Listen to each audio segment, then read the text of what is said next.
Hello friends, welcome to my channel. ఇవాళ నేను ఒక మంచి చికెన్ బిర్యానీ చేస్తున్నానండి. ఇది తమిళనాడు స్టైల్లో చాలా టేస్ట్గా ఉంటుంది. ఈ బిర్యానీకి కావాల్సిన ఇంగ్రీడియంట్స్ నేను చూపించట్లేదు సపరేట్గా, ఎందుకంటే టైం పడుతుందని. నేను దీంట్లో నార్మల్గా ప్యాన్ పెట్టుకొని దాంట్లో వేస్తూ చెప్తానండి మీకు. ఫస్ట్ దీనికి నేను స్టవ్ ఆన్ చేసుకొని ప్యాన్ పెట్టుకున్నాను. దీంట్లో ఇప్పుడు ఆయిల్ వేస్తున్నాను. నేను ఒక 2 గ్లాస్ చేస్తున్నానండి రైస్. దీనికి 2 గ్లాస్ తీసుకున్నాను. నార్మల్గా 1 kgకి అయితే 200 ml ఆయిల్ వేసుకోవాలి మీరు. నేను ఒక 2 గ్లాసెస్ కాబట్టి కొంచెం వేసుకున్నాను, తగ్గించి. 1 kg చికెన్ 1 kg రైస్కి అయితే 200 ml ఆయిల్ పడుతుంది. అలానే 400 గ్రామ్స్ ఆనియన్స్ పడుతుంది. 400 గ్రామ్స్ టమాటోస్ వేసుకోవాలి మీరు. ఒక 3 గ్రీన్ చిల్లీ వేసుకోవాలి. ఆ విధంగా క్వాంటిటీ తీసుకోండి. నేనైతే ఇప్పుడు ఒక 2 గ్లాస్ చేస్తున్నాను కాబట్టి నేను కొంచెం ఆయిల్ వేసుకున్నాను. ఇప్పుడు ఆయిల్ హీట్ అయింది. దీనిలో నేను ఆనియన్స్ వేసుకుంటున్నానండి.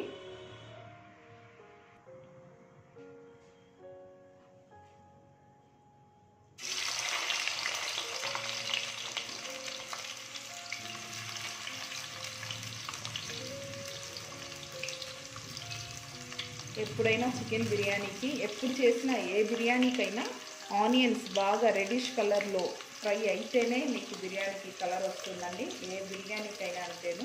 అందుకని మీరు ఆనియన్స్ మంచిగా ఫ్రై చేసుకోండి. మంచి రెడిష్ కలర్ వచ్చేలాగా ఫ్రై చేసుకోండి. ఇప్పుడు దీనిలో మన మసాలా ఇవి ఉన్నాయి కదండి, చెక్క, లవంగం అన్నీ కలిపి తీసుకున్నాను నేను. అన్నీ హోల్ గరం మసాలా ఇవి వేస్తున్నాను. ఇవన్నీ ఒక 2 తీసుకున్నానండి. 1 kgకి అయితే అన్నీ ఒక్కొక్క గ్రామ్ తీసుకోండి మీరు. నేనైతే 2 గ్లాసెస్ కాబట్టి ఒక 2 ఇలాచి, 2 లవంగా అలా తీసుకున్నాను. ఒక స్టార్ పువ్వు అలా తీసుకున్నాను. నార్మల్గా ఆంధ్ర స్టైల్లో అయితే ఫస్ట్ ఈ మసాలా వేసి తర్వాత ఆనియన్స్ వేస్తారు. నేను చెప్పాను కదా ఇది తమిళనాడు స్టైల్ అని, అందుకని నేను ఫస్ట్ ఆనియన్స్ వేసి తర్వాత ఇవి వేసాను. యాక్చువల్లీ ఇది మా వదిన రెసిపీ, సో నేను ఆమెని కనుక్కొని చేస్తున్నాను. క్వాంటిటీ అంతా కనుక్కున్నాను. తను 1 kgకి చెప్పింది. నేను 2 గ్లాస్ చేస్తున్నాను కాబట్టి అన్నీ తగ్గించి నేను చేసుకుంటున్నాను. మా వదిన వాళ్ళు చెన్నైలో ఉంటారు. వాళ్ళు చేసే బిర్యానీ ఇది బాగుంటుంది. టేస్ట్ అంతా నేను తినున్నాను. అందుకే నేను ఈరోజు ఈ బిర్యానీని మీ అందరికీ చూపించాలనుకున్నాను. ఇవి బాగా ఫ్రై చేసుకున్నా, బాగా రెడ్డిష్ కలర్లో వచ్చేలాగా బాగా మంచిగా ఫ్రై చేసుకున్నా. ఆనియన్స్ ఇంకా ఫ్రై అవ్వాలండి. నేను దీంతో పాటు పక్క స్టవ్ మీద మీకు చూపిస్తాను. ప్రక్కన నేను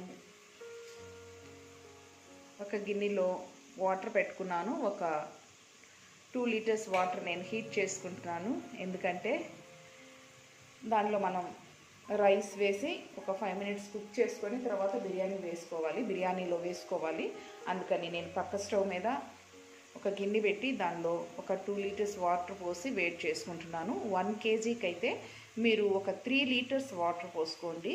ఎందుకంటే అది కొంచెం ఆ రైస్ వేసినాక ఒక 2 మినిట్స్ మనం ఉడికించుకోవాలి కదా, ఫ్రీగా ఉంటుంది. అందుకని 3 లీటర్స్ వేసి వాటర్ దానిలో మీరు తర్వాత అవి బాగా బాయిల్ అయ్యాక అప్పుడు చేసుకోవాలి. నేను ప్రాసెస్ చూపిస్తాను.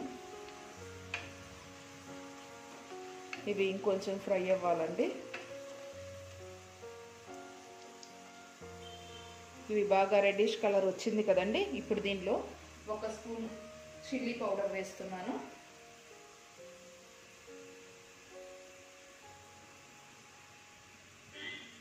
మీ అందరికీ డౌట్ రావచ్చు, జింజర్ గార్లిక్ పేస్ట్ వేయకుండా ఇలా వేస్తున్నానని. ప్రాసెస్ ఇలాగే ఉందండి. అది ఇలానే వేయాలంట. ఎందుకంటే ఆయిల్లో ఈ చిల్లీ పౌడర్ బాగా వేగిందంటే మంచి టేస్ట్ వస్తుందంట. అదేవిధంగా మంచి కలర్ వస్తుందంట. వేగితే మంచి టేస్ట్ వస్తుందంట. అందుకని ఇప్పుడు దీనిలో 3 పచ్చిమిరపకాయలు వేసుకున్నాం.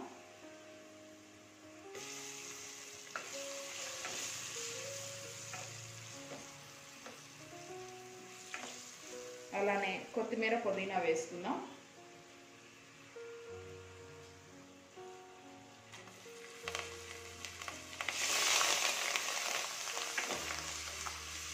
ఇప్పుడు దీనిలో అల్లం వెల్లుల్లి వేసుకున్నామండి. ఈ బిర్యానీకి అల్లం వెల్లుల్లి వేరువేరుగా గ్రైండ్ చేసుకోవాలి. 1 kgకి అయితే 100 grams అల్లం వేసుకోవాలంట, 50 grams వెల్లుల్లి పేస్ట్ వేసుకోవాలి. సో నా క్వాంటిటీ తక్కువ కాబట్టి నేను కొంచెం అల్లం వేసుకున్నాను, అలానే వెల్లుల్లి వేస్తున్నాను. సెపరేట్గా ఇది గ్రైండ్ చేసి పెట్టుకోండి.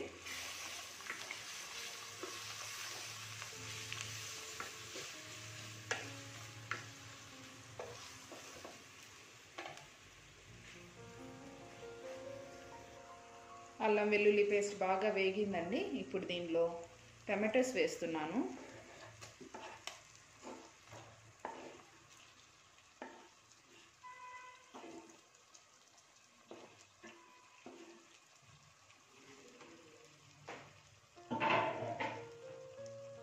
టమాటోస్ బాగా మగ్గాలండి,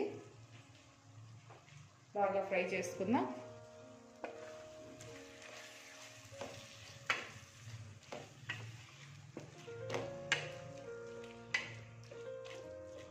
కొంచెం సాల్ట్ వేస్తాను. సాల్ట్ 1 స్పూన్ వేస్తున్నానండి. మీరు చూసుకొని ఎంత కావాలో వేసుకోండి. ప్రక్కన మనం హాట్ వాటర్ పెట్టుకున్నాం కదండి, దాంట్లో కూడా కొంచెం సాల్ట్ వేసుకోండి. ఎందుకంటే దానిలో రైస్ ఒక 2 minutes or 3 minutes మనం ఉడికించుకుంటాం కాబట్టి కొంచెం సాల్ట్ వేస్తున్నాను నేను.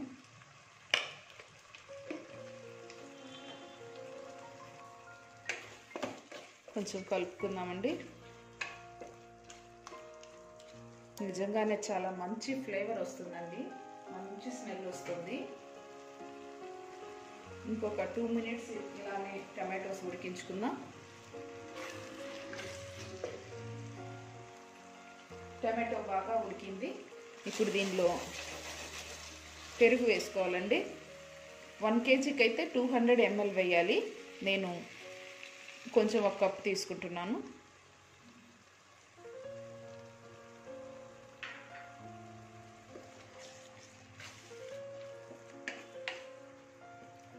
పెరుగు కూడా బాగా కలుపుకుందాం.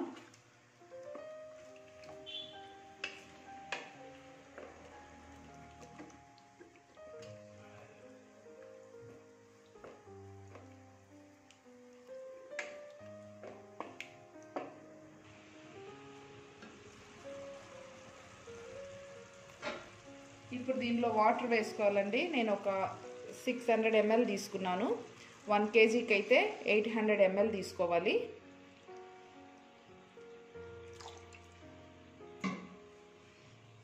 ఇప్పుడు ఈ వాటర్ బాగా కలుపుకొని మూత పెట్టేద్దాం. ఒక 5 minutes మూత పెట్టి ఫ్లేమ్ పెద్దదిగా పెట్టుకొని మూత పెట్టి ఉడికించుకుందాం.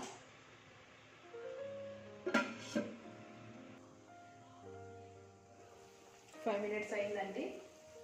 వాటర్ బాగా బాయిల్ అయినాయి, బాగా బబుల్స్ వస్తుంది. ఇప్పుడు దీంట్లో మనం చికెన్ వేసేసుకుందాం.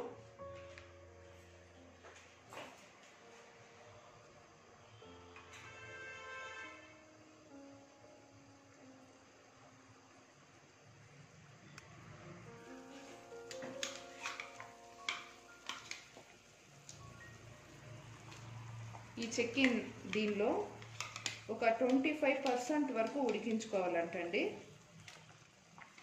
ఎందుకంటే కొంచెం ఉడికిన తర్వాత మనము దీన్ని వీళ్ళు దమ్ పెడతారంటండి, దమ్ పెట్టాలంట.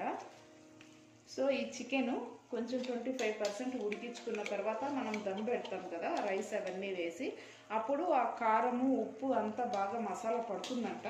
లోపల నార్మల్గా తెల్లగా చప్పగా అలా లేకుండా చికెన్ బాగా మంచిగా టేస్ట్గా ఉంటుందంట. అందుకని ఇది ఫస్ట్ ఒక 25% మాత్రం ఇలా ఉడికించుకోవాలి.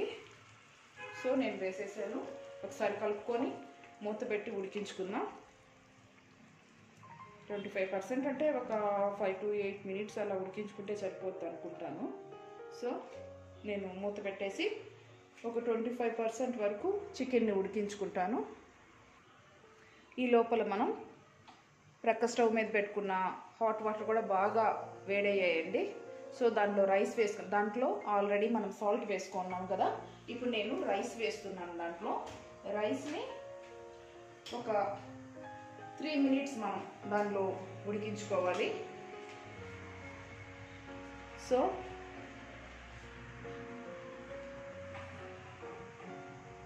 హాట్ వాటర్ నేను అవి బాగా పొంగుని నేను కొంచెం సిమ్లో పెట్టాను. సో మళ్ళీ ఇప్పుడు ఒకసారి మంచిగా ఆ హీట్ వచ్చాక నేను రైస్ వేస్తాను.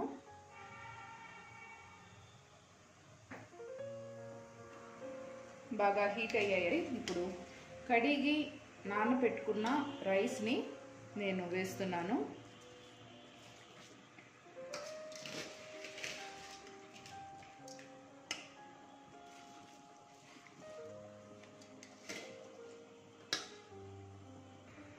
నేను రైస్ వేసేసానండి. ఫ్లేమ్ పెద్దగానే పెట్టున్నాను. ఊరికే అలా కలుపుకొని ఒక 3 to 4 మినిట్స్ మనం జస్ట్ ఊరికే, లేదా 3 మినిట్స్ సరిపోతుంది,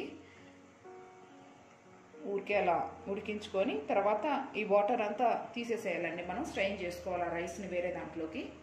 సో నేను ఒక 2-3 మినిట్స్ ఉడికించుకున్నాక నేను వాటర్ మొత్తం తీసేసి ఆ రైస్ని తీసి వేరే బౌల్లో వేసుకుంటాను.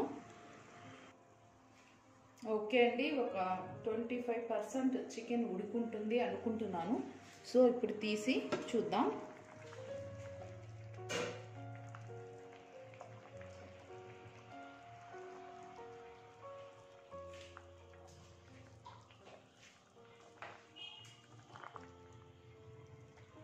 ఉడికినట్లే ఉందండి.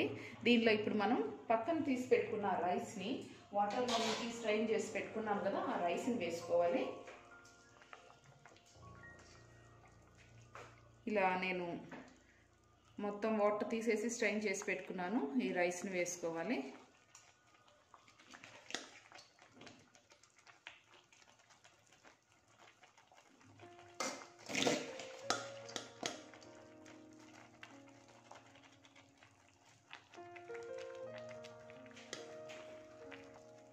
ఓకే అండి, నేను రైస్ వేసాను. ఇప్పుడు మనం దీన్ని కదపకూడదంట. ఊరికే అలా అనుకొని ఇలా వాటర్ పైకి వస్తాయి కదా, ఇలా చేసుకున్నాక 1 kg రైస్కి అయితే ఇప్పుడు ఈ స్టేజ్లో మనం ప్రక్కన హాట్ వాటర్లో దీన్ని బాయిల్ చేసుకున్నాం కదండి, రైస్ని ఉడికించుకున్నాం కదా, ఆ హాట్ వాటర్ ఉంటుంది కదా. So 1 kg chicken 1 kg rice క్వాంటిటీకి అయితే 1 గ్లాస్ ఆ హాట్ వాటర్ని దీనిపైన వేసుకోవాలి. సో నేను క్వాంటిటీ తక్కువ తీసుకున్నాను కాబట్టి నేను ఒక 1/2 గ్లాస్ వేస్తున్నాను. అప్పుడు ఆ రైస్ అంతా మునిగేలాగా అనుకోండి. ఈ రైస్ అంతా మునిగేంత వరకు వేస్తే సరిపోతుందంట. సో ఇలా వేసేసుకొని ఊరికే అలా కదుపుకొని దీనికి ఇప్పుడు గట్టిగా ఫిట్ అయ్యే ఒక మూతని వేసుకోవాలి. మనము పైన వెయిట్ పెట్టాలి.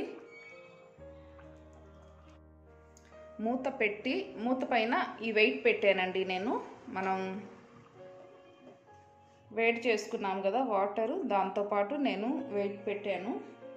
దీన్ని ఒక 5 మినిట్స్ మనం హై ఫ్లేమ్లో పెట్టుకోవాలి. అలా పెట్టుకున్నప్పుడు ఈ సైడ్స్ నుంచి ఆవిరి వస్తుంది.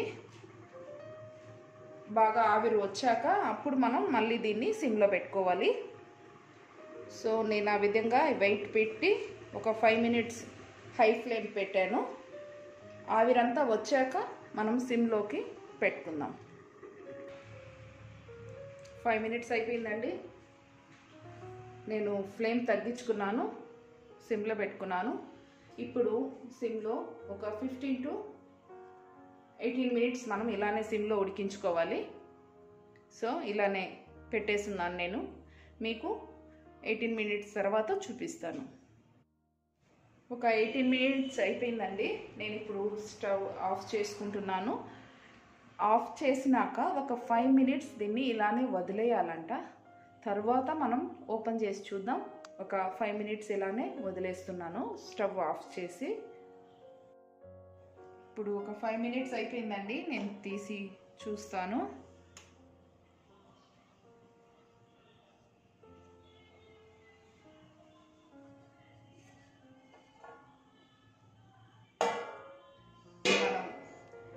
బాగా వాటర్ అంతా ఇనికిపోయింది, లోపలంతా మసాలా ఉంటుంది, కలుపుకోవాలి మనం.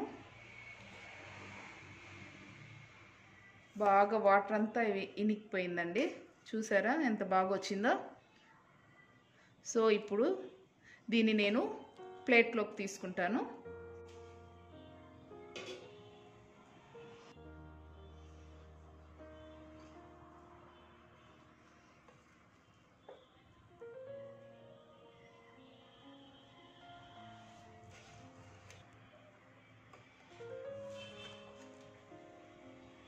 చూసారా ఫ్రెండ్స్ ఎంత బాగా వచ్చిందో.